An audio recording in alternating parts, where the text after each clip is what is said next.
Salt Lake City woke to a dry chill and patches of old snow clinging to the edges of the runway.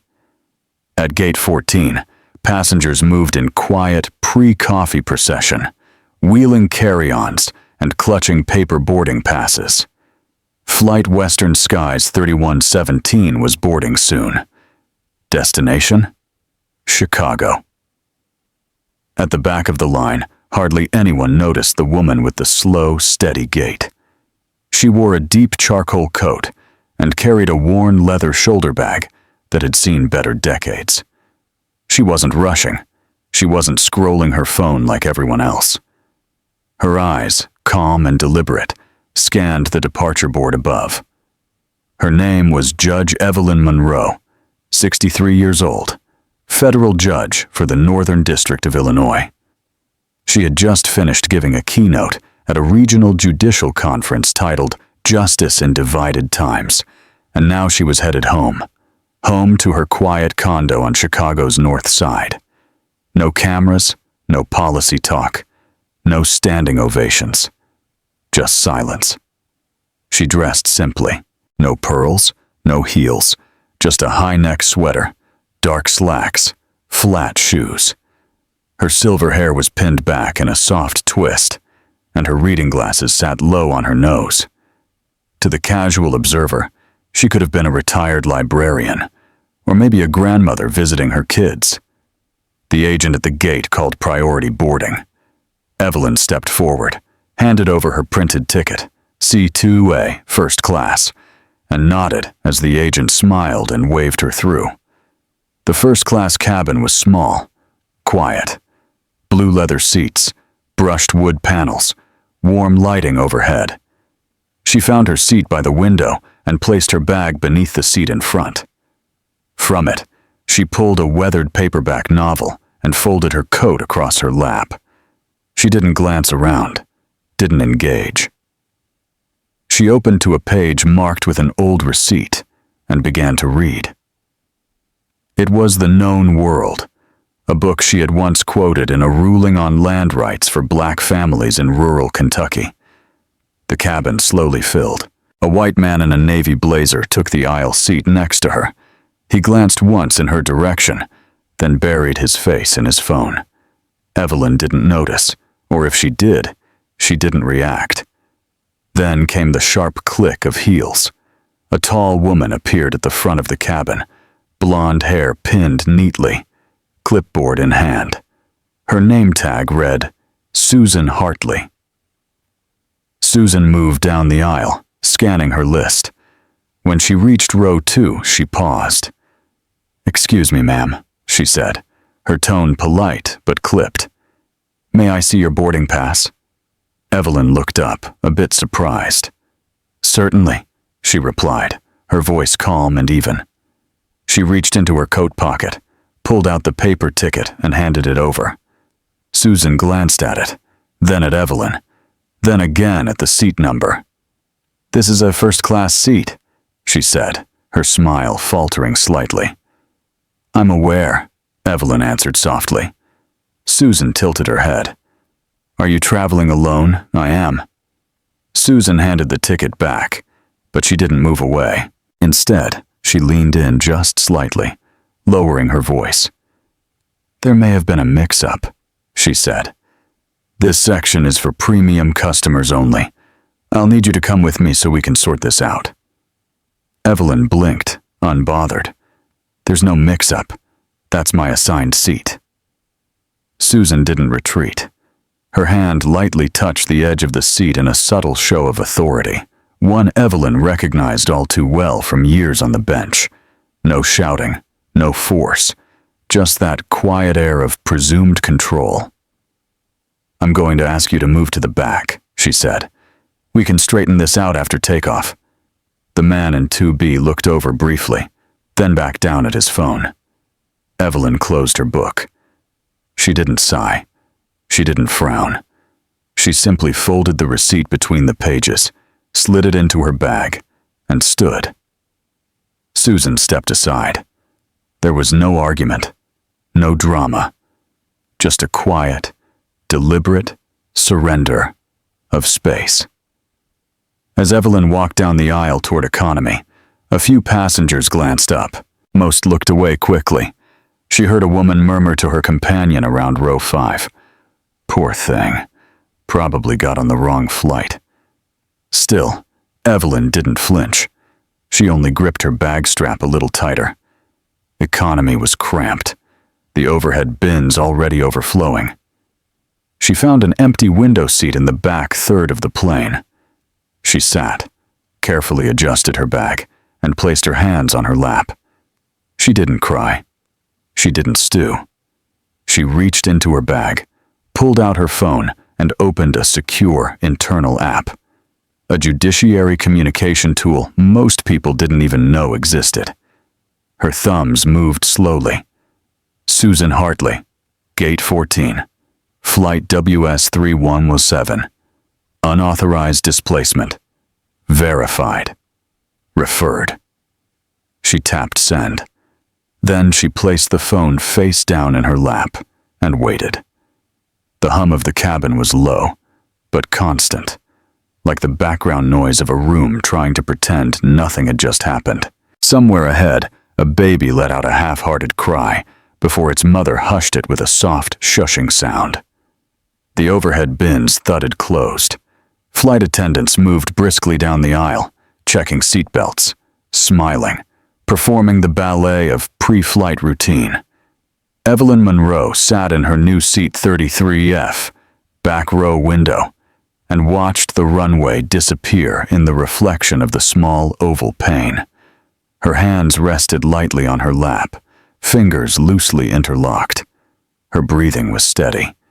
To anyone passing by, she looked like just another passenger, maybe a little older, maybe a little tired, but otherwise unremarkable.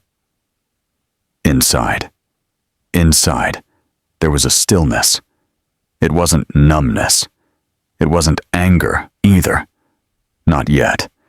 It was more like a precise kind of silence, the kind forged in decades of listening to people lie under oath, of sitting through hours of testimony without letting your face move, of weighing life-altering decisions and never letting your heart rush ahead of your reason.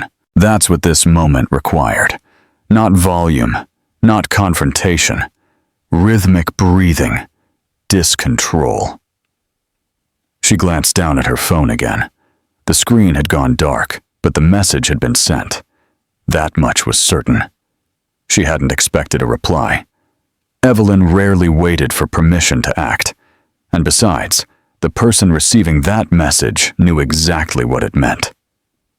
She slid the phone into the inside pocket of her coat and leaned back in her seat. The fabric was scratchier than first class, the cushion thinner. Her knees almost touched the seat in front of her. She didn't mind. The discomfort didn't come from the seat. It came from the way Susan Hartley had looked at her. Not with malice, but with a kind of trained doubt, like someone seeing a math problem where the numbers didn't add up. Black woman, worn leather bag, gray coat. Seat 2A. Something in her eyes didn't compute. Evelyn had seen that look before. In courtrooms, sure, but also in restaurants, lobbies, hotels, even walking through security lines at federal buildings where her ID still said United States District Court. It never came with slurs. It came with extra questions, with hesitations, with the small, sharp cuts that didn't bleed on the outside, but made you wince all the same. And yet, Evelyn had never argued with it. That wasn't her way. People expected loud resistance, anger, raised voices, maybe even tears. What they never expected was someone who simply refused to react. That was her power. She turned to look out the window again. The airport apron was quiet. Baggage carts rolled past in the distance. A ground crew worker waved toward the jet bridge. A sense of time slipping sideways began to settle over the cabin, as it often did in those odd minutes between boarding and takeoff. A shadow passed by her aisle. Another flight attendant, this one younger, black with warm brown eyes, paused briefly as she passed by. "Ma'am, do you need anything?" she asked softly. Evelyn met her gaze. There was no pity in it, just awareness. "Oh," Evelyn said, her voice calm. "I'm fine." The attendant nodded once and continued down the aisle. That brief exchange, 2 seconds, no more, settled something in her chest, just a little, enough to remind her she wasn't entirely invisible. Up in the first-class cabin, Susan Hartley poured sparkling water for a businessman in 1C who hadn't noticed, or pretended not to notice, what had just transpired.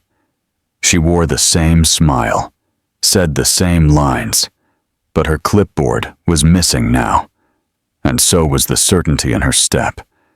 She hadn't verified the manifest again. She hadn't needed to. The woman was gone after all. Issue resolved. Except, of course, it wasn't. Susan could feel it. The silence that had followed Judge Monroe down the aisle wasn't natural. It was the kind of silence that holds shape, like smoke in still air. She brushed the thought aside, adjusting a stack of napkins at the galley.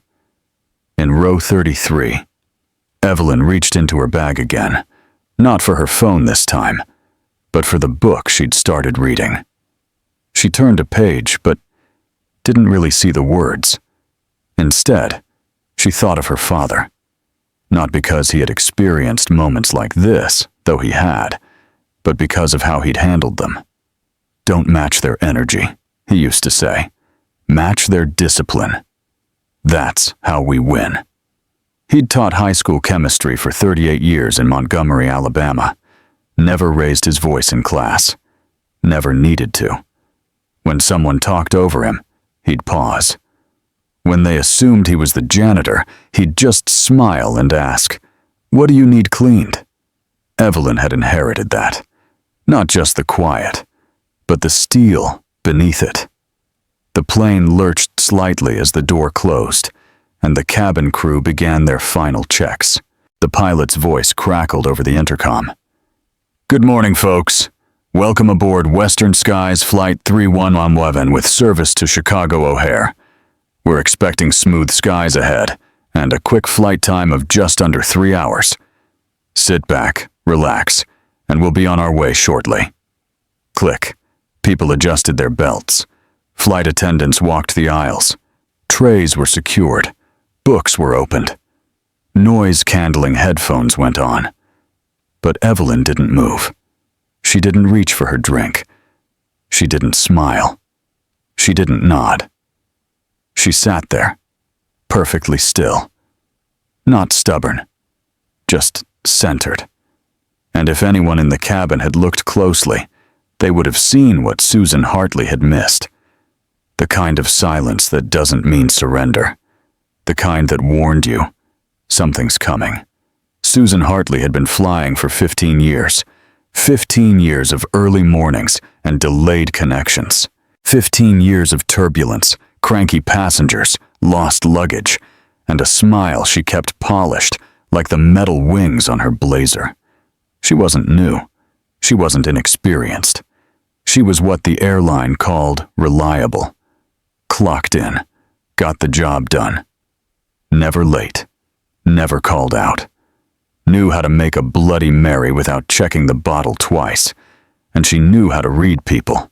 At least, that's what she liked to believe. From the moment she spotted the woman in 2A that morning, something had felt off. The woman didn't look like the usual first-class crowd. Not that Susan would have said it out loud. But there were patterns, expectations, a rhythm you learned from years in the air.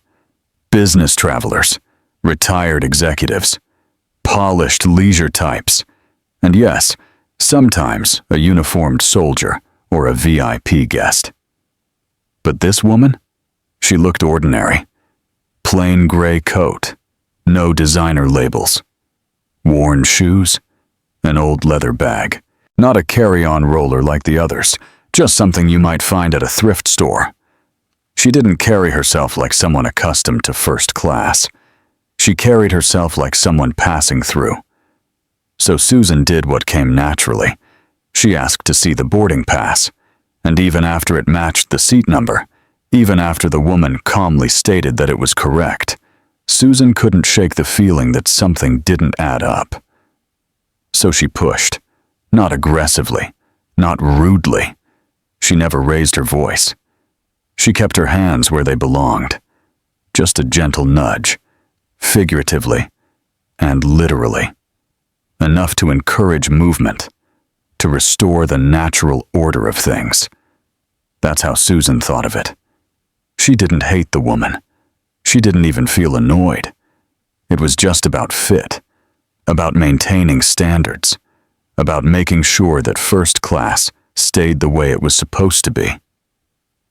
But now, as she moved through the cabin offering drinks and settling bags, something else had settled over her. Unease.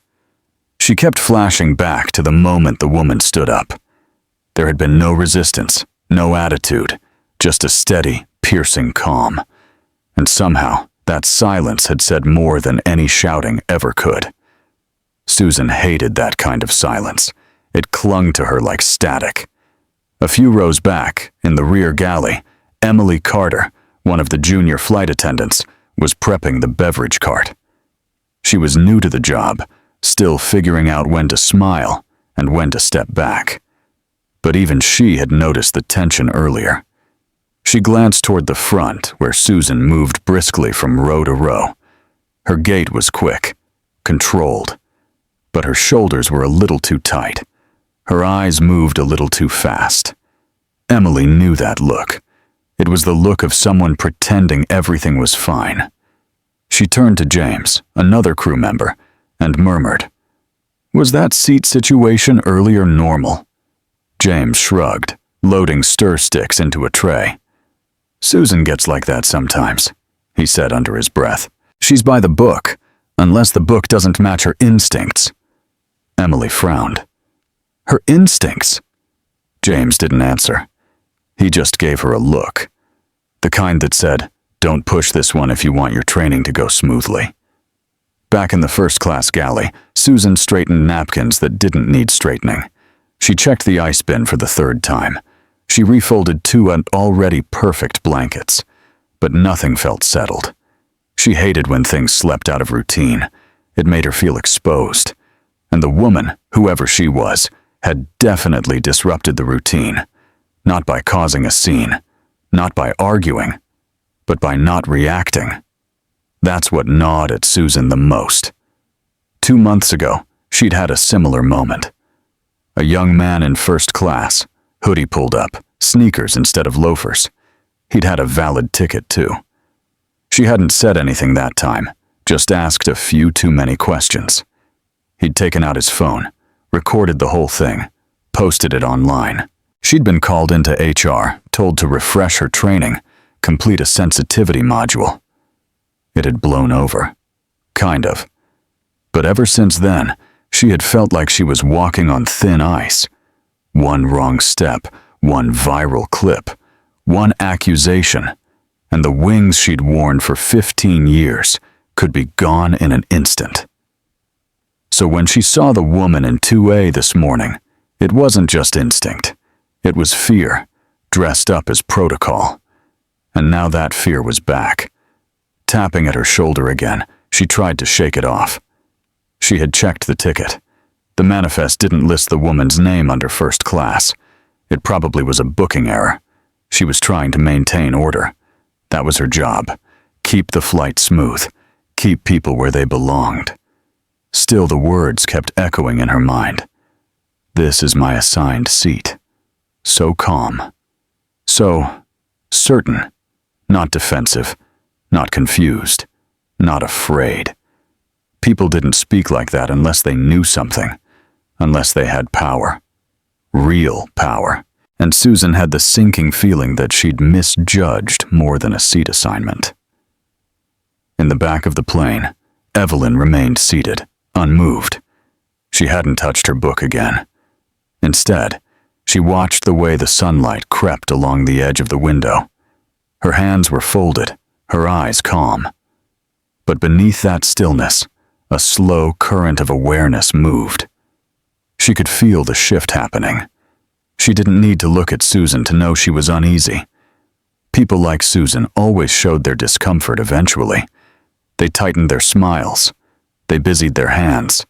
They avoided certain rows. And Evelyn knew this. Power makes people nervous when they don't know it's there. She'd spent a lifetime walking into rooms where she wasn't expected to belong. Boot rooms, boardrooms, hotel lobbies, first-class cabins. She never needed to prove herself with volume, just with presence. And presence didn't need permission. Susan moved down the aisle again, slower this time. A few passengers glanced up. One woman shifted in her seat.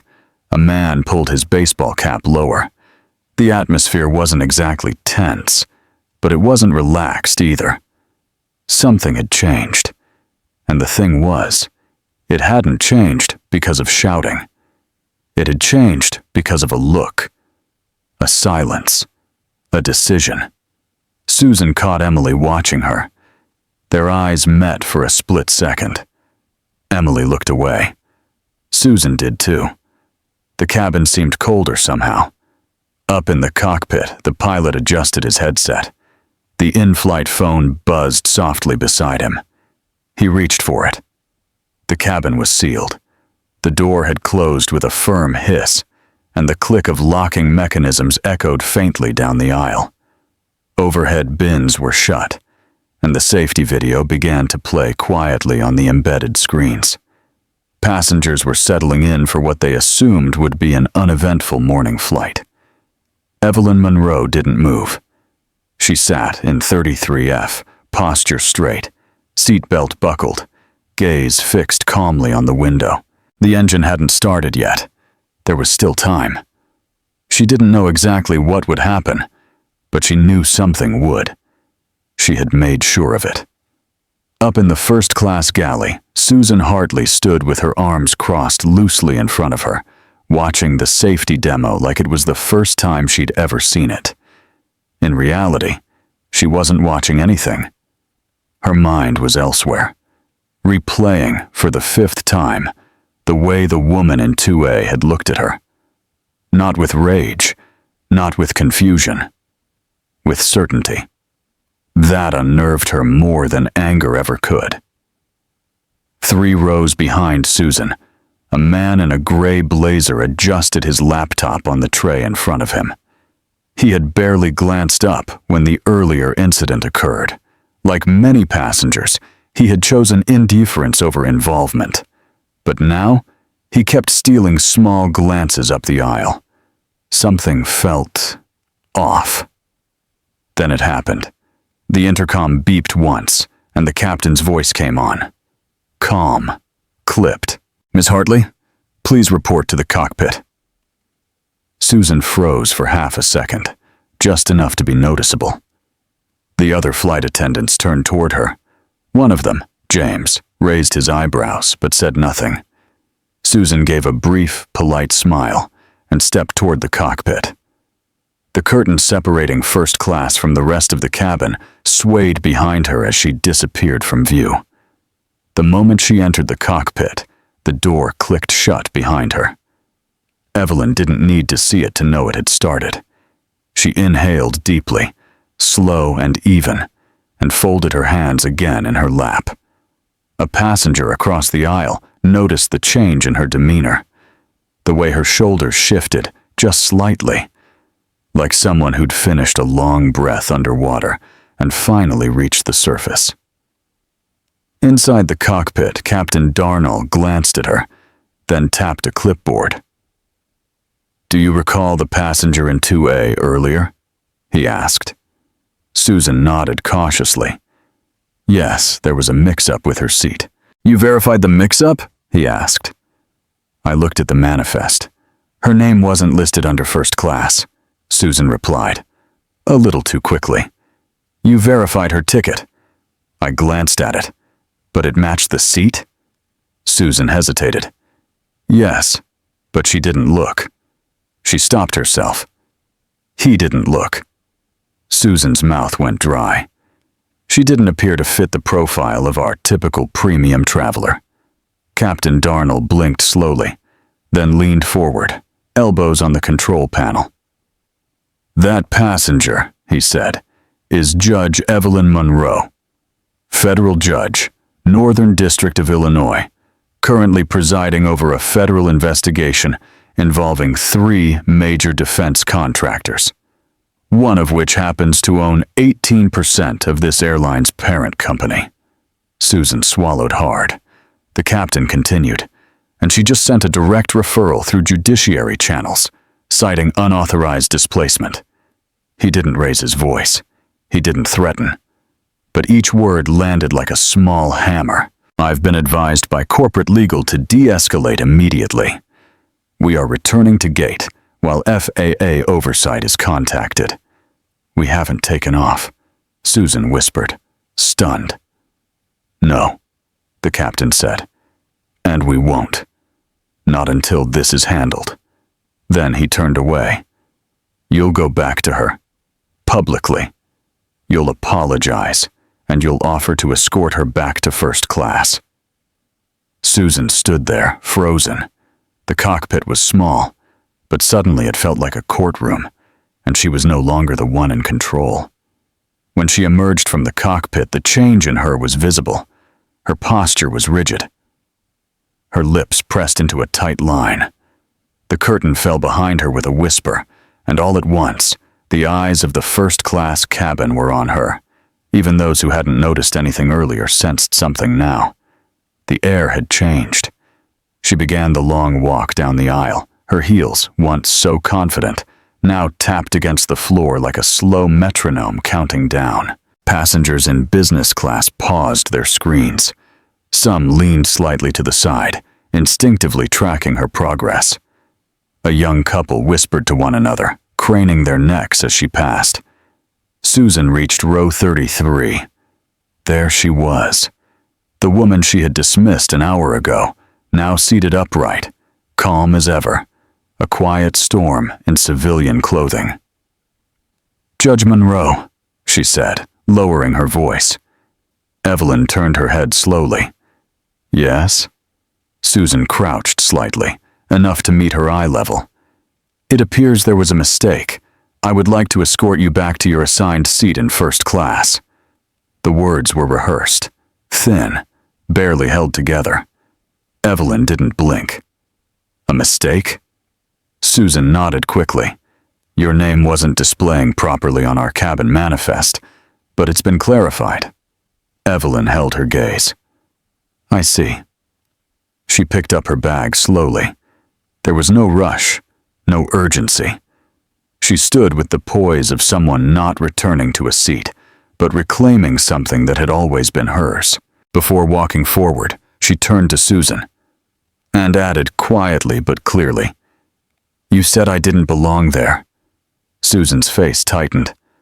"I didn't mean—" "You touched me," Evelyn continued, not angry, not loud, just firm. A man across the aisle stopped mid-sip of his coffee. Susan drew in a shallow breath. It was a light gesture. "I didn't—" Evelyn said nothing else. She turned and began the walk back to the front of the plane, and every eye followed her. Every row she passed turned quiet. Some passengers looked down. Others shifted uncomfortably. The man from 2B who'd said nothing earlier straightened in his seat and stared at the floor. Susan trailed behind her, carrying nothing. For the first time in 15 years, she had no words. The aisle stretched ahead like a quiet corridor, longer than it had seemed when Evelyn Monroe first walked down it an hour ago. But this time, it wasn't just space she moved through. It was attention. Every seat she passed carried someone watching. Some watched directly. Others peeked with the corners of their eyes, pretending to be lost in their phones or magazines. But nobody could ignore what they'd just witnessed. A woman quietly humiliated, then silently restored.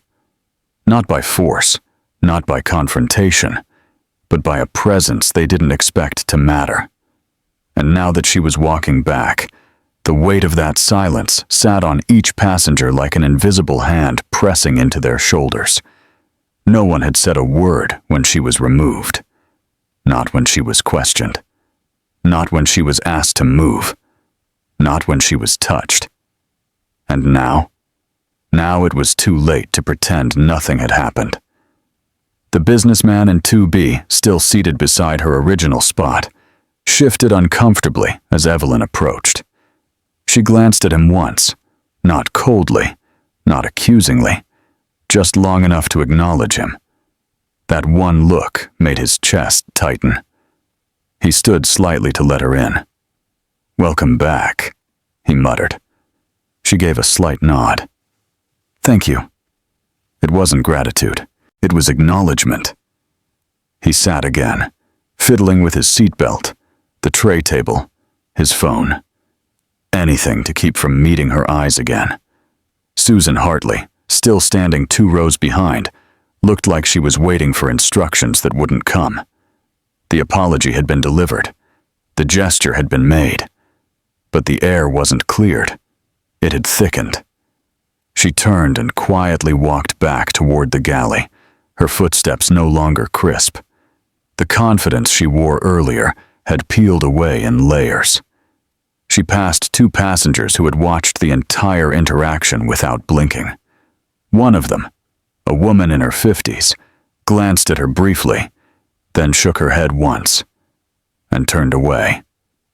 That hit harder than words. Back in seat 2A, Evelyn settled in again. She folded her coat neatly across her lap and returned her bag beneath the seat. Nothing dramatic, no big gestures. The same way she had done the first time. Except this time, the cabin noticed. The man across the aisle in 2C, late 60s, well-dressed, with a subtle lapel pin marking some military service long past, cleared his throat. "I, saw what happened earlier," he said, his voice low, trying not to attract attention. "That was unfortunate." Evelyn turned to him, expression unreadable. "Unfortunate?" He paused. "I mean, clearly a misunderstanding. I'm sure she didn't mean anything by it." Evelyn tilted her head slightly. "Did you say anything when it happened?" He hesitated. "Well, I didn't think it was my place, exactly." Evelyn nodded. "Once." "I see." And just like that, she turned back toward the window.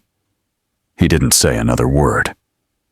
In the galley, Susan leaned against the narrow counter, her hands shaking slightly as she gripped a stack of napkins that didn't need adjusting. Emily Carter entered behind her, checking the inventory list quietly. She paused, noticing the look on Susan's face. "You okay?" Emily asked, her voice careful. Susan nodded too quickly. "Yes, fine." Emily didn't push, but she lingered. "Finally," she said. "Was her ticket really incorrect?"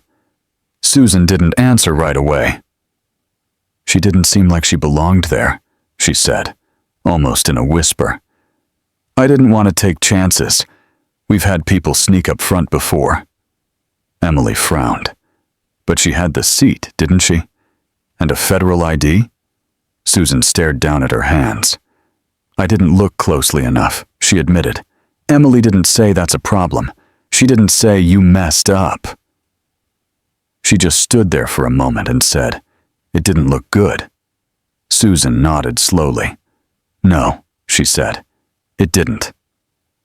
Back in 2A, Evelyn wasn't reading her book. It was open in her lap, but her mind was elsewhere. The cabin felt quieter now, but it wasn't peaceful. It was the kind of quiet that comes after an alarm has gone off and people are pretending not to have heard it. She could feel it in the way the flight attendants walked, in the stiffness of passengers' movements, in the way drinks were accepted without eye contact. No one knew what to say, so they said nothing. But silence isn't neutral. It tells its own story. It says, I saw you pushed and I didn't stand up. It says, I heard what she said and I didn't. It says, I didn't think it was my business until I realized who you were. That last one stung the most. Her phone buzzed softly in her coat pocket. She pulled it out discreetly, shielding the screen from others. Message from Dad. They've confirmed everything. Stay seated. FAA is escalating. No further action needed from you. I'll handle the rest. She smiled faintly, not because she felt vindicated, but because the system she had helped uphold was, in this moment, finally holding itself accountable. She didn't reply. There was nothing to say. At a row behind her, a young woman whispered to her partner, "Do you think she's someone important?" "I think," he whispered back, "someone messed with the wrong one." 35,000 feet above the ground, Evelyn Monroe stared out at the horizon line, calm and steady. The reckoning had started, but not through yelling, not through confrontation. It had started with a woman being removed for the way she looked, and it was unfolding because no one could quite explain why. That question lingered in the cabin, unanswered and heavy. Why didn't we say anything? And in that silence, Evelyn sat, not small, not angry, not afraid, but unmistakably present. The plane was quiet again, but it wasn't the kind of quiet that came from peace. It was the kind that followed discomfort, the kind that filled a room or a cabin when people had seen too much and said too little. Evelyn Monroe sat in her original seat, 2A, just as composed as the moment she had first taken it, except now the entire energy around her had shifted. The passengers didn't speak to her, but they watched, subtly, carefully, cautiously, like the air itself was holding its breath, unsure of what might come next. She didn't look at them, didn't need to. She had long since mastered the art of feeling a room without reacting to it. That was what being a judge demanded. Not the power to speak, but the discipline to remain still until it mattered most.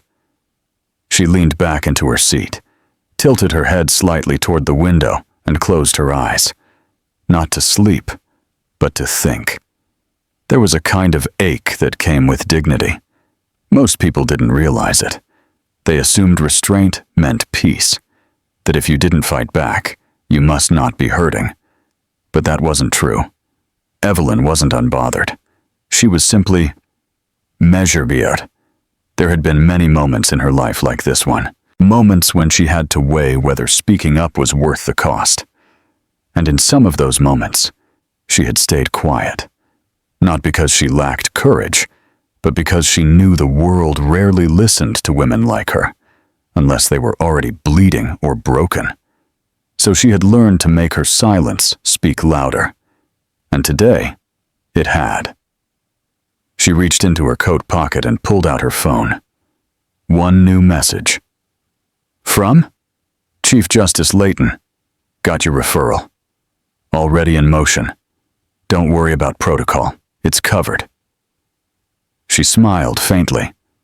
That was Layton. Blunt. Efficient. She had once mentored him during his clerkship, back when he was still wearing cheap ties and doubting every move he made. Now he sat at the head of the federal judiciary, and when Evelyn sent a quiet red flag report through internal channels, he acted on it without hesitation. She typed a simple reply. Thank you. No need for spotlight. Just follow through. That was her request. No press. No interviews. No dramatic apology statements. Just consequences. Consequences. That meant something. Further up in the cockpit, the captain was speaking in low tones to a representative from FAA compliance via headset. The referral from Judge Monroe had triggered a review code, one that wasn't taken lightly. There were only a handful of positions in government where a single coded message could freeze a flight in place. Federal judge was one of them. especially one presiding over cases tied to contractors with defense or transport stakes, especially one whose silence had carried more weight than a shouting match ever could. Back in the first-class galley, Susan Hartley stood motionless, staring at the small sink like it could offer answers. Her hands trembled as she opened a pack of plastic cups, each one crackling slightly under her touch. Emily Carter approached her again, this time more cautiously. "They're saying we might not take off right away," she said quietly. Susan didn't respond. Emily waited. Then, carefully, "She's not just a passenger, is she?" Susan's jaw clenched. "No, she's a federal judge." Emily exhaled slowly. "That explains it. You didn't threaten me," Susan added, as if needing to say it aloud. She didn't say a single angry word. Just got up, just looked at me. Mission tactics to prevent further use of the ship. But the pause between them said it all. Some people didn't need to yell to make things happen. Sometimes, the most dangerous person in the room was the one who didn't speak. A few rows behind Evelyn, a teenager, whispered to his mother, "What's a federal judge?" The mother leaned in, speaking low. "Someone who decides really important legal cases, like at the top of the system. Is she famous?" "No," the mother said. "She's powerful." "That's different." Evelyn tucked her phone back away. No more messages were needed. She had done what she needed to do. But inside, something had shifted. This wasn't the first time someone assumed she didn't belong. Wasn't the first time someone asked to see her ID twice, or assumed she was in the wrong line, or told her to try economy. But this time, she'd had enough. Maybe it was age, maybe it was exhaustion, or maybe it was the slow buildup of 100 small humiliations, none of which made headlines, but all of which left scars. And so, this time, she'd acted. Without raising her voice, without explaining herself, without asking for dignity. Because dignity wasn't something to be begged for, it was something you carried. And sometimes, you had to remind people it was never theirs to take. Across the aisle, the man in 2B still hadn't spoken again. But he kept glancing over. Small, awkward glances filled with the weight of words unsaid. He knew what he should have done. He knew it when it happened. He knew it now. But the moment had passed, and silence had a longer shelf life than guilt. In the back of the cabin, a baby cried briefly, then stopped. Evelyn didn't flinch. She closed her eyes again, not out of weariness, but because now the wheel had been set in motion, and she didn't need to steer it anymore. This wasn't just about her. It was about the next person who might be judged by their coat, or their shoes, or their skin. It was about everyone who had been quietly ushered to the back without protest. For protest didn't need a voice. It had already traveled further than any shouting ever could, and it wasn't done yet. Captain James Darnell sat in the cockpit, his hands steady on the yoke, his gaze flickering between the altitude screen and the in-flight communication panel.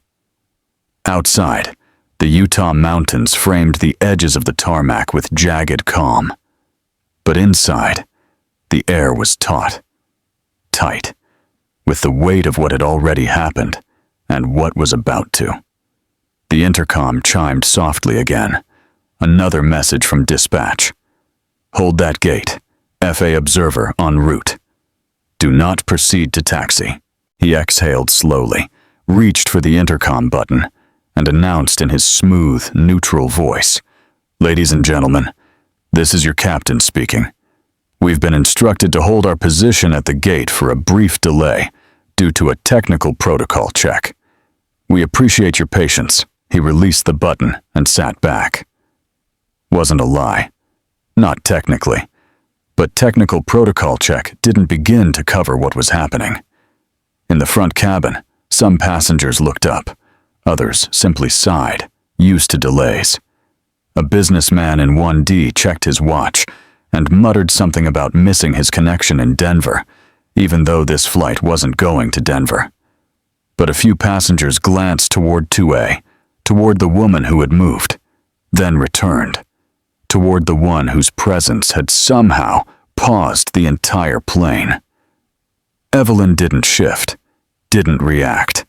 She sat still, her hands folded calmly in her lap, the seatbelt now secured. She didn't need to speak. She had already spoken. In the galley, Susan Hartley's body stiffened at the sound of the captain's voice. She caught only 3 words. "Hold our position," her gut clenched. They weren't taking off, not yet. That didn't just mean someone was watching. It meant someone was intervening. She moved robotically, picking up an untouched coffee cup from the counter and discarding it into the trash. Emily Carter glanced at her, then at the closed cockpit door. "Is this because of her?" she whispered. Susan didn't answer, but they both knew. Out on the jet bridge, a new figure approached. A tall black man in a dark blue FAA regulation jacket, clipboard in hand, eyes sharp behind clear glasses. His badge read, "Arm Hazy Oversight. Officer." He wasn't smiling. He didn't need to. Behind him, 2 uniformed airline representatives followed, trying not to look nervous. The cabin door opened with a sharp hiss. Passengers near the front turned. They weren't sure what they were witnessing. Maintenance? Security? A surprise audit? But the presence of the man in the blue FAA jacket, flanked by corporate, said enough. Something was happening that wasn't normal. The man stepped into the aircraft slowly, scanning the space like a courtroom. When his eyes reached the first row, he locked briefly onto Evelyn Monroe. He didn't nod, didn't acknowledge her directly, but his posture shifted slightly, a signal only a few people in the world could read. And Evelyn? She saw it instantly. Recognition? Respect? Execution mode? "Good morning," Officer Hayes said calmly, his voice audible to the entire first-class cabin. "We've received a regulatory alert for oversight review. All crew, please remain in place. Lead flight attendant, step forward." Silence. Susan Hartley felt every molecule in her limbs harden. Her feet moved before her mind caught up. She stepped out from behind the curtain, clipboard in hand, like it could shield her. "I'm Susan Hartley," she said, trying to sound composed. "Ma'am," Officer Hayes replied, eyes neutral. "Step with me." To the front galley. He didn't bark, he didn't threaten, but every passenger in rows 1 through 5 leaned just a little closer. In the galley, away from the seats, Hayes lowered his voice, but not too low. "We've received a formal conduct flag under Judicial Referral Code 100-B, Passenger Monroe, Seat 2A. Susan tried to swallow, but her mouth was dry. "He was asked to move based on appearance," Hayes continued. "Manifest confirms her name was attached to 2A. Your own logs indicate her boarding pass was scanned properly." Susan opened her mouth. "I'm not here for explanation," Hayes said sharply without raising his voice. "I'm here for accountability." He turned toward the airline rep behind him. "Per federal protocol, I'm documenting this flight as non-compliant. Aircraft will not be cleared for taxi until statement is obtained and crew reassignment is considered." The rep went pale. "You're grounding the crew?" "Not the crew," Hayes replied. "The situation. And situations are shaped by choices." Susan stood frozen. In 15 years, she had never felt so thoroughly stripped of control. Back in 2A, Evelyn remained motionless. She didn't smirk, didn't gloat, but her fingers slowly brushed the edge of her coat. Once, then settled, across the aisle. 2B stared forward, eyes wide as if seeing her for the first time. Like maybe this wasn't just a woman who got her seat back. Maybe this was someone who could stop time without raising her voice. Emily Carter remained in the galley, eyes darting between Susan and Hayes. Then she did something small, but brave. She stepped forward and said almost under her breath, "Sir, I witnessed the removal. I'd be willing to give a statement if needed." Hayes turned his eyes toward her. "And your name?" "Emily Carter, junior crew." He nodded once. "You'll be contacted." Susan didn't look at her, and I didn't expect her to. The officer exited the plane, leaving the air pressurized with consequence. The door closed behind him, but the room hadn't released its breath. A few minutes passed. Then the captain's voice returned. "Ladies and gentlemen, we will be pausing for an additional 20 minutes. Thank you for your continued patience." It was the voice of a man who knew the flight wasn't in his hands anymore. It was in hers. Evelyn exhaled quietly. The kind of breath you take when the weight hasn't lifted, but the balance has shifted. She didn't need to move the plane. She just needed to remind it who was sitting in 2A. Susan Hartley had never heard silence ring so loudly.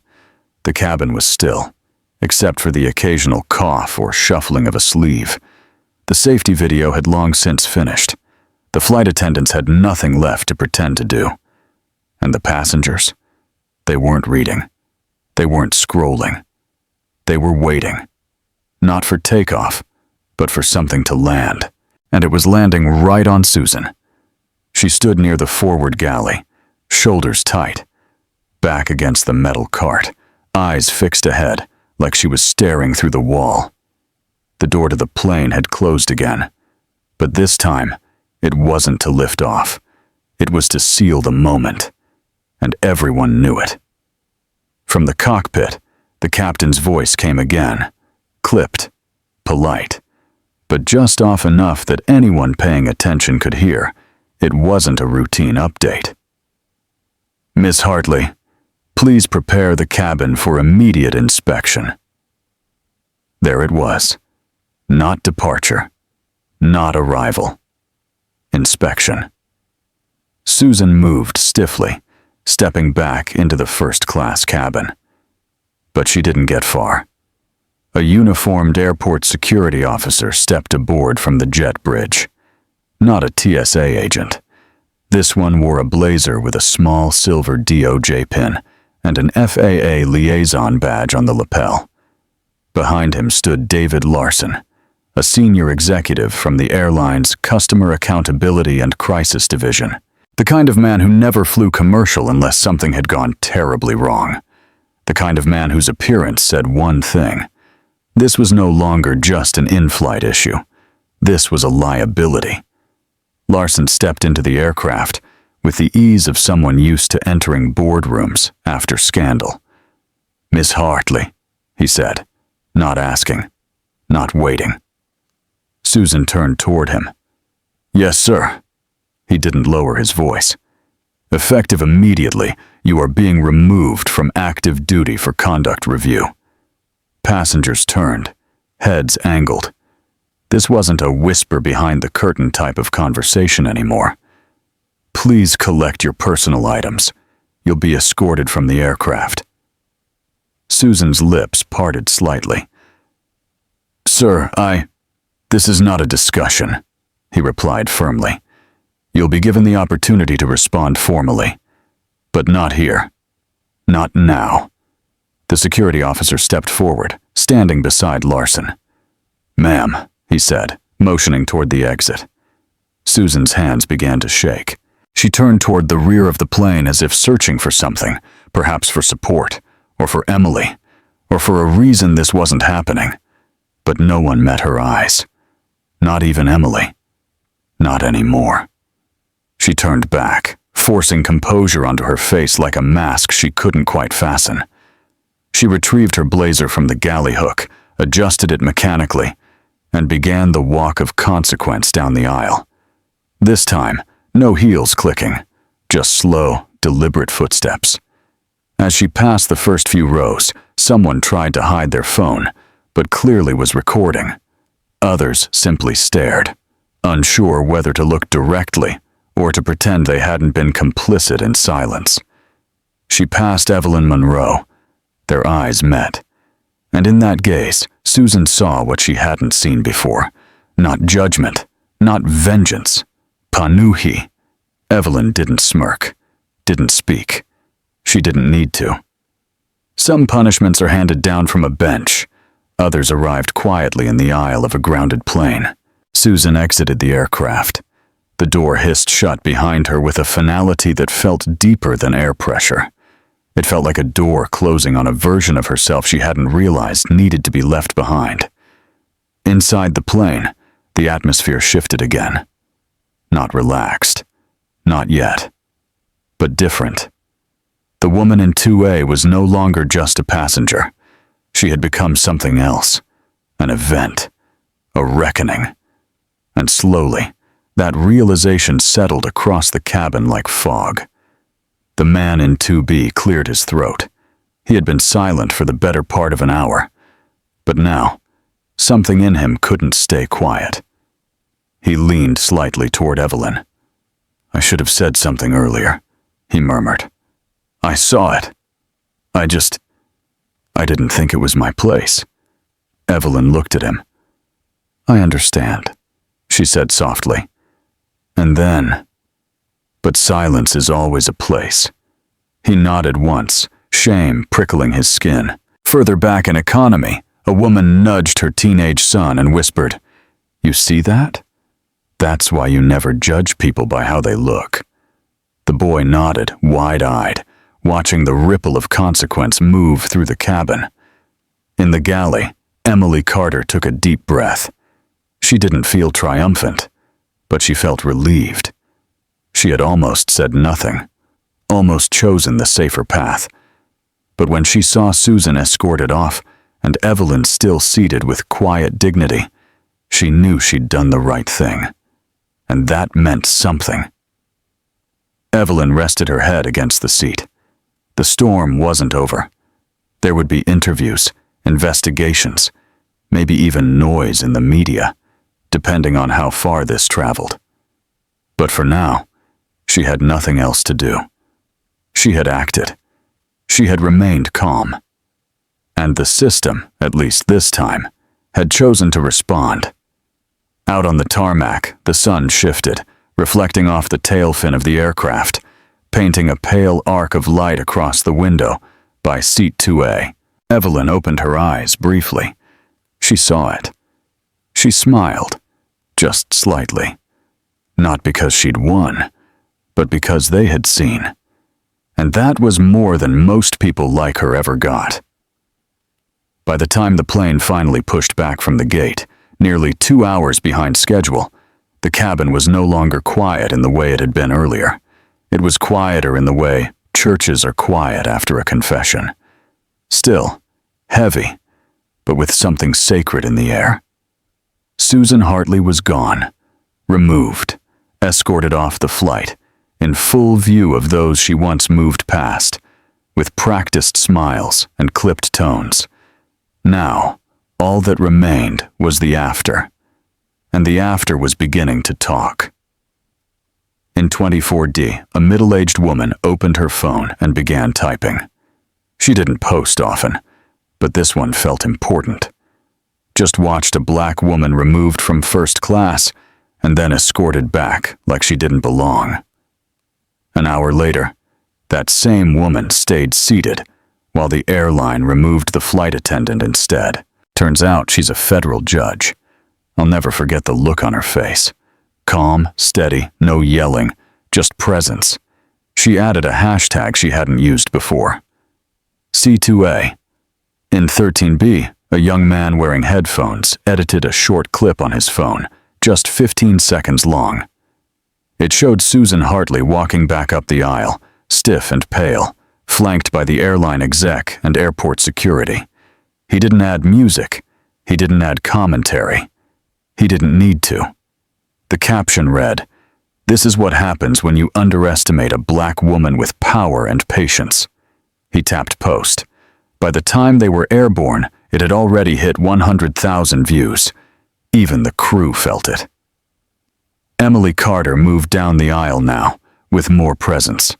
Not louder, not bolder, but clearer. She made eye contact. She said, "Thank you," like it meant something. And when she reached row 2, she paused ever so slightly. "Can I get you anything, ma'am?" she asked Evelyn Monroe. Evelyn looked up. "A glass of water, please. That's all." Emily nodded, right away. But she didn't walk off immediately. She hesitated, then leaned in just slightly. I saw what happened. I saw all of it. Evelyn's eyes met hers. "Thank you," she said. 2 words, nothing more. But Emily felt them land like a verdict. Somewhere over Nebraska, the plane hit a soft pocket of turbulence. Nothing serious, just a few shudders to remind everyone they were high above the ground. But the ripple it caused wasn't fear. It was movement. His voice was settled. In row 14, an elderly white man spoke to the woman next to him. "I've been flying 40 years. I've never seen a flight stopped for that." The woman, younger, shook her head. It wasn't stopped for that. It was stopped for what it represented. He tilted his head. She added, "That woman was judged before she was greeted, and for once the consequences didn't fall on her." "That's rare." The man looked down, thoughtful. "Reminds me of something that happened to my daughter once," he murmured. "She never talked about it like that, though." "Maybe she didn't think anyone would listen," the woman said. And for a while, they sat quietly. By the time the beverage carts rolled through, a few more passengers had pulled out their phones, not to scroll, but to share. Some wrote long captions, others posted simple statements. "I watched justice unfold on Flight 317. Seat 2A changed how I'll look at silence again." That woman didn't raise her voice, but she raised the bar. The cabin wasn't just full of people anymore. It was full of witnesses. Meanwhile, Evelyn sat still. She hadn't said much since takeoff. She hadn't opened her book. Her phone was on airplane mode, resting in the seat pocket in front of her. She wasn't tracking the posts or the hashtags, or the surge that was beginning to take shape behind her, as she could feel it. Not A's attention, but his traction. What started as humiliation had become momentum, and she had never left her seat. In 2B, the man beside her, quiet, conservative, the kind who normally preferred politics left out of airplanes, shifted again. He glanced at her, better. "May I say something?" he asked. Evelyn turned, waiting. "I hesitated earlier," he said, "when she asked for your ticket, when she told you to move. I wanted to say something, but I thought maybe you'd be fine, or maybe I'd misunderstood." Evelyn listened. "I was wrong," he said, "and I'm sorry." She nodded once, then said something he didn't expect. "You're not the only one who's been silent too long." He looked down. She added, "But it's what you do after the silence that matters." As the plane began its descent into Chicago airspace, flight attendants moved efficiently through final checks. The cabin buzzed, not with the usual last-minute bag rustling or impatient seat shifting, but with a kind of shared awareness. People straightened their posture. People remembered what seat they were in. In the cockpit, the captain received one more message before final approach. This one wasn't from the airline. It was a priority-level notification from the FAA's Judicial Response Channel. The subject line, "Incident Report." Filed. Passenger Monroe. Evelyn. Priority. Observational. He didn't say anything. He didn't need to. He just glanced at the first officer and said, "Eyes sharp for landing. This one matters." Back in 2A, Evelyn looked out the window. The skyline of Chicago was cutting through a thin layer of clouds. The city looked familiar, but new, like something had shifted, even if it hadn't physically moved. She knew what waited on the ground wouldn't be chaos.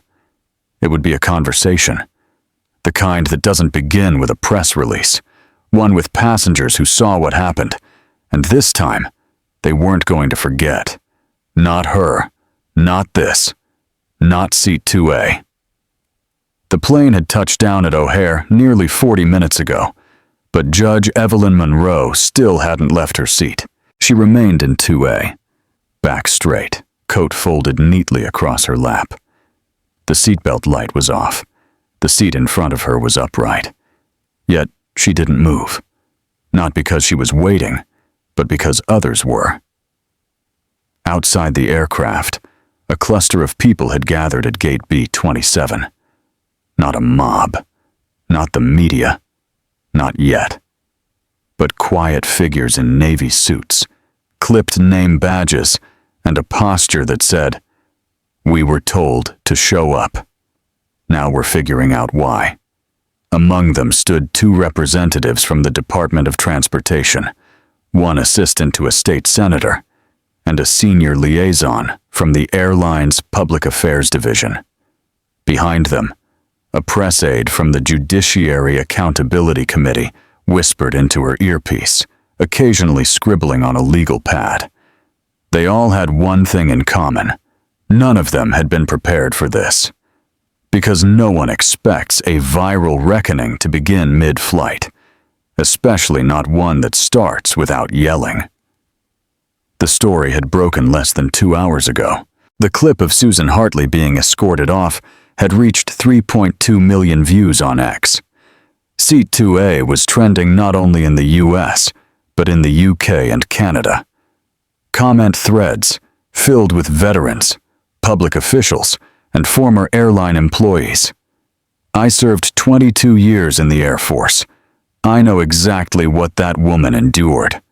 Cited, shameful, and she kept her composure. I teach law. This case will be on my syllabus next semester. And then came the line no PR team could recover from. She never even raised her voice. The world raised it for her. Inside the terminal, a woman in a tan pantsuit held her phone out to a colleague. "You know who she is, right?" she whispered. "Federal Judge Evelyn Monroe. She oversaw the Simmons Securities fraud case, the one with the contractor bribery network." Bacardi blinked. "That Monroe?" "Yes, that Monroe." Silence. Then, "Someone's getting fired." "No," the woman corrected. "Someone's getting audited." Meanwhile, in the executive office of the airline's Chicago Regional HQ, CEO Matthew Klein stared at the headlines on the plasma screen. His phone vibrated every 10 seconds. Legal, press, board, government relations. Everyone had an opinion, but only one person had authority, and she was still sitting in 2A. He turned to his head of communications. "What do we have?" Drafted an apology, not naming her yet, acknowledging the incident broadly, offering internal review. Matthew frowned. "Generic?" "Yes, sir. Trash it. Start over." The room fell silent. "We're not handling a PR bump," he continued. "We're dealing with a judicially lagged federal official, on record stating she was displaced due to profiling."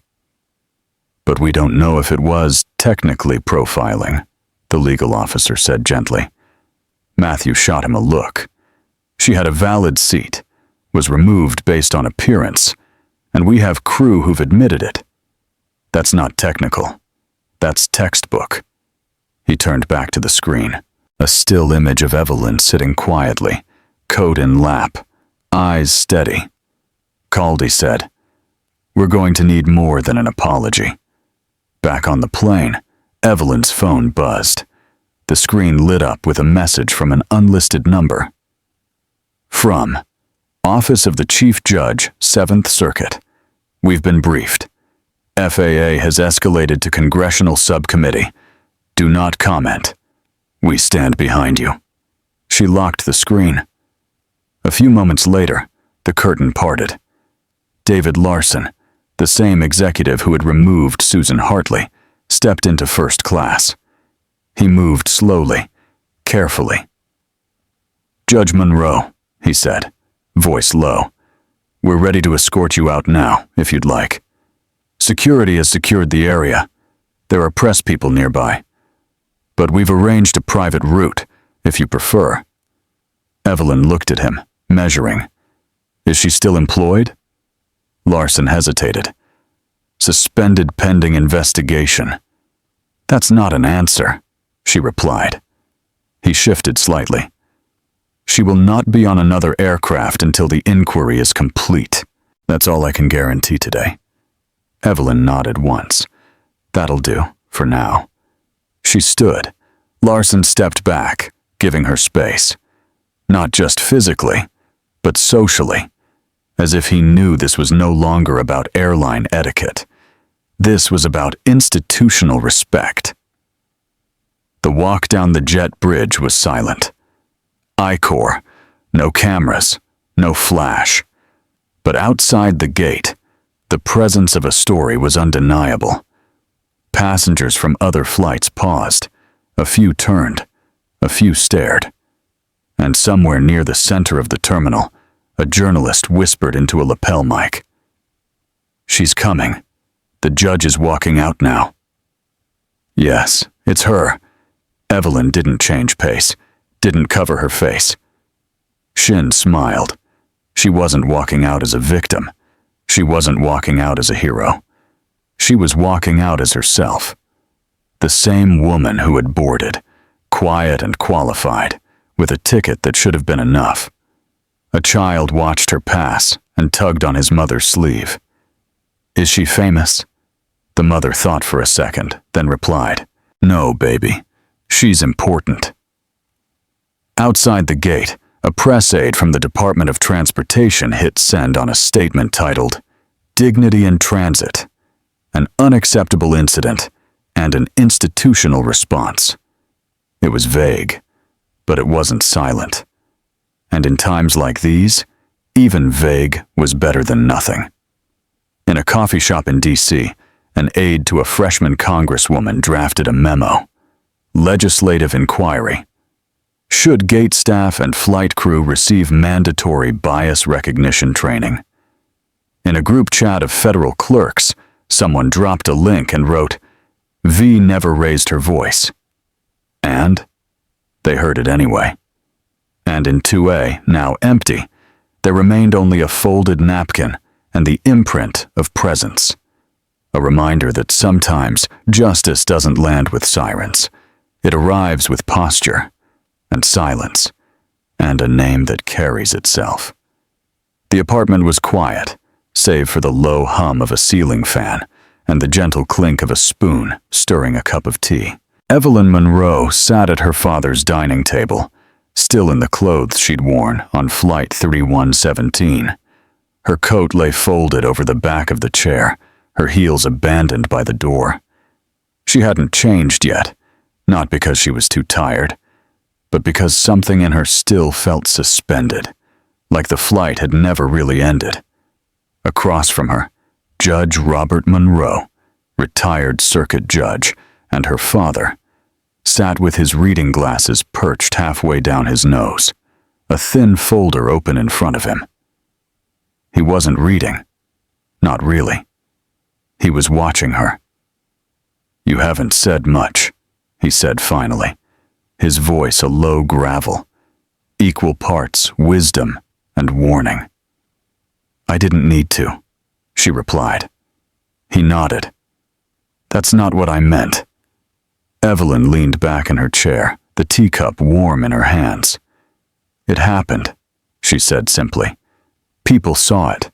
They reacted. It's in the headlines now." Her father folded the folder closed. "Headlines aren't justice." "No," she agreed, "but they're fuel." He watched her carefully. "You didn't call me when it happened." She smiled faintly. You taught me not to. He laughed, but there was no humor in it.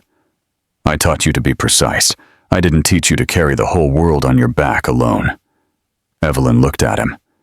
You raised me to be the room, not wait to be welcomed into it. And that's exactly what you did, he said. But I know that look. You're carrying more than just the story. She set the cup down gently.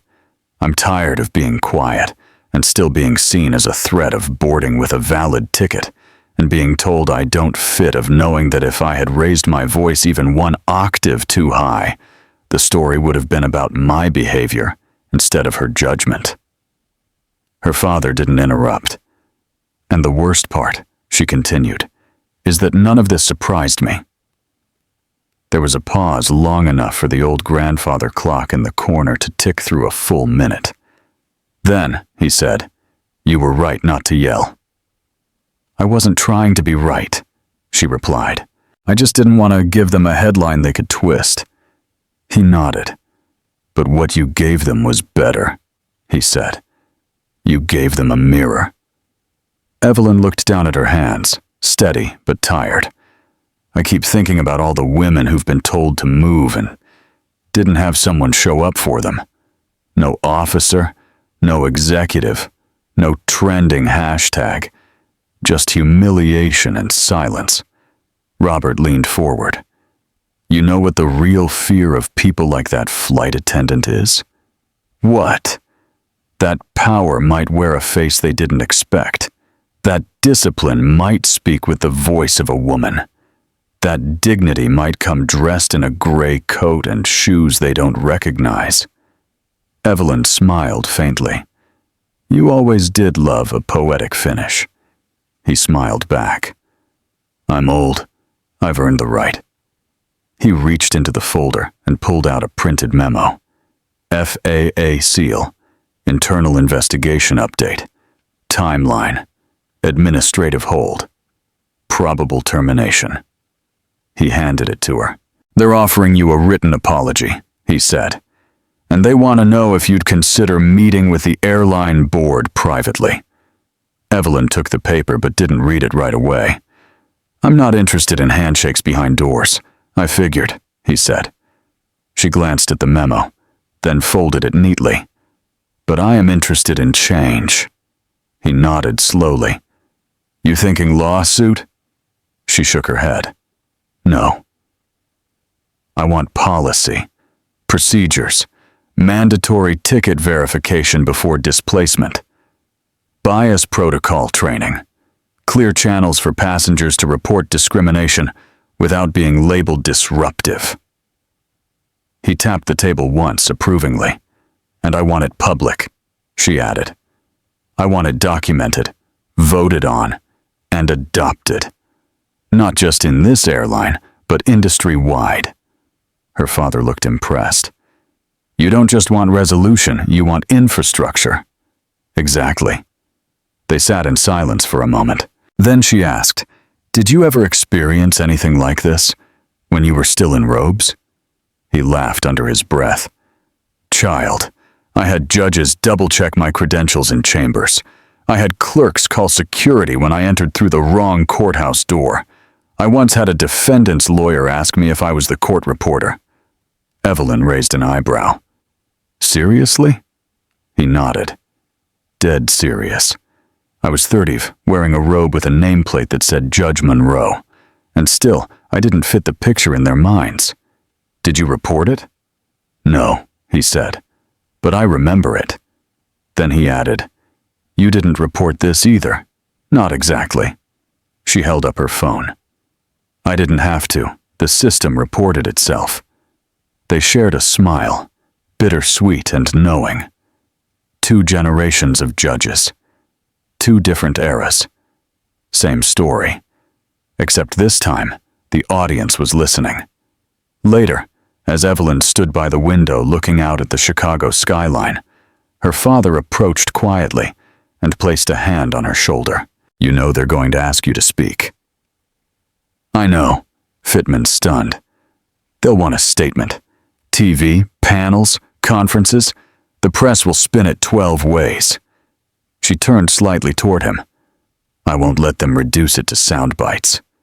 He nodded once. "But I will speak," she said, his eyebrows lifted. "Not just for me, but for every woman who sat in 2A and didn't make it home with her dignity intact." Outside, the city lights flickered, unaware. But inside that apartment, something had settled. The plan, the purpose, and a promise not to let this story disappear into the news cycle like just another trending topic. Evelyn Monroe wasn't asking for justice. She was building it, one policy at a time. The auditorium was modest. No grand marble columns, no chandeliers, just rows of folding chairs, a small riser with a wooden podium, and a single American flag standing quietly in the corner. But the room was full.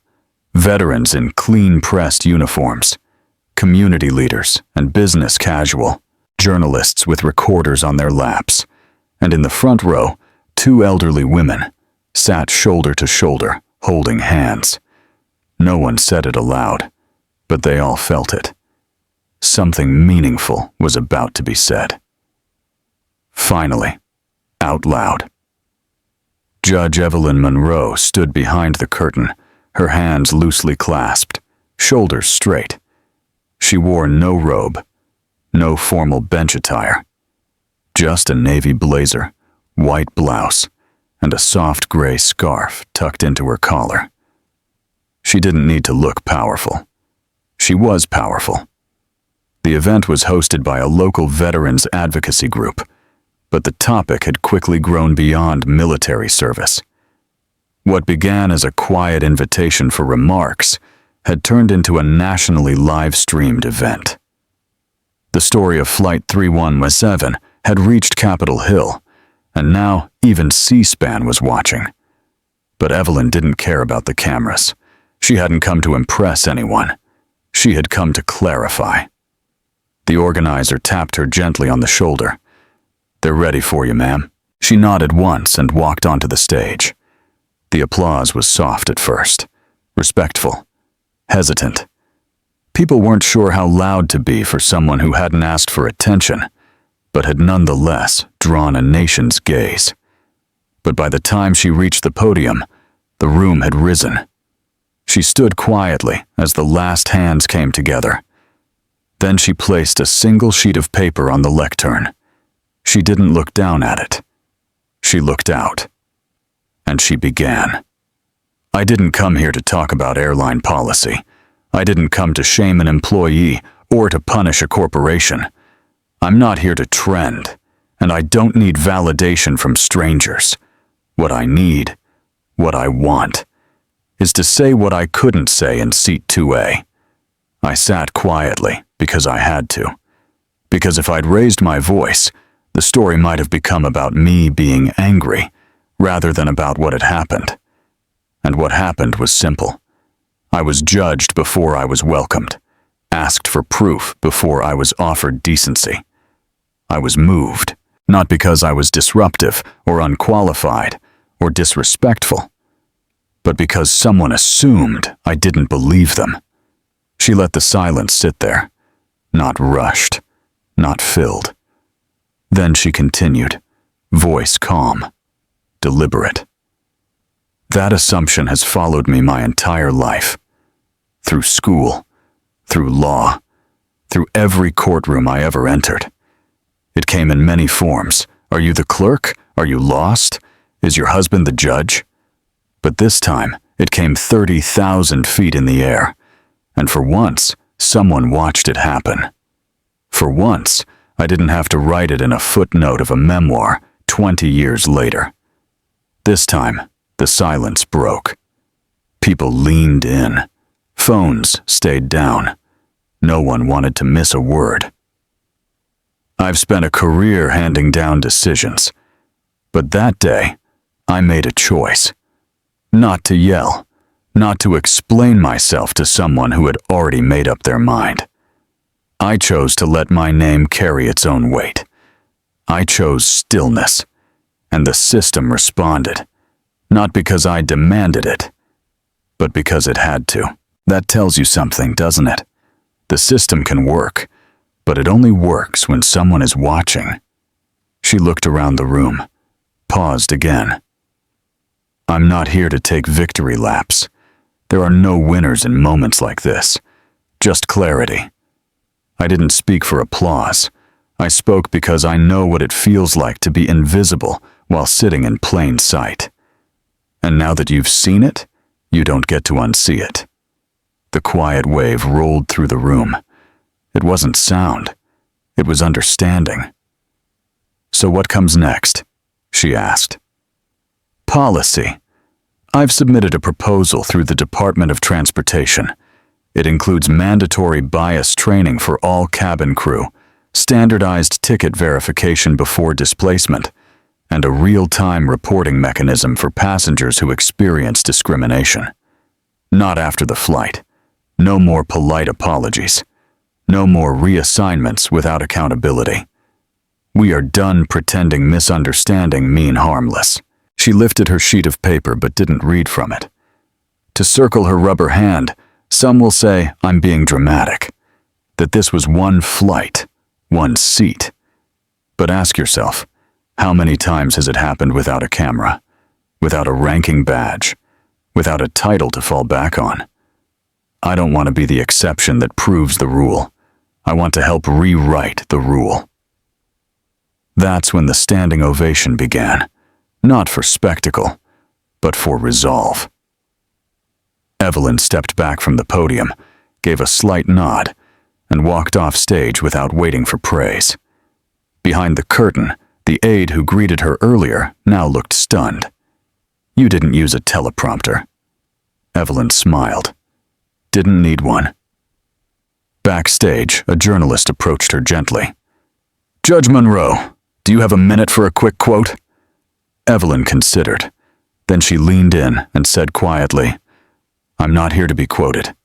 I'm here to be heard. That night, the speech aired on every major news outlet. A glimpse circulated with headlines like, Judd, who sat quietly in 2A, now speaks loud enough for a nation. Stillness is power.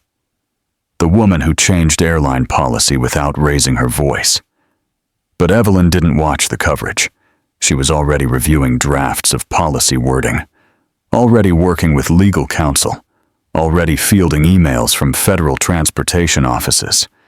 And in a small coffee shop in Memphis, a retired schoolteacher named Margaret Ellis watched the full speech on her phone, tears running quietly down her cheeks. She whispered, That's what it looks like when someone doesn't just get justice, but becomes it. If this story resonated with you, if you've ever sat in a seat you paid for and still felt unseen, we'd love to hear from you. Tell us, have you ever been made to feel like you didn't belong, even when you did everything right? Drop your story in the comments. You never know who might need to hear it today. And if you believe in justice, that doesn't need noise to be powerful. Subscribe and stay with us. Thank you for riding along with Evelyn's journey. Seat 2A may be quiet, but its echo travels far.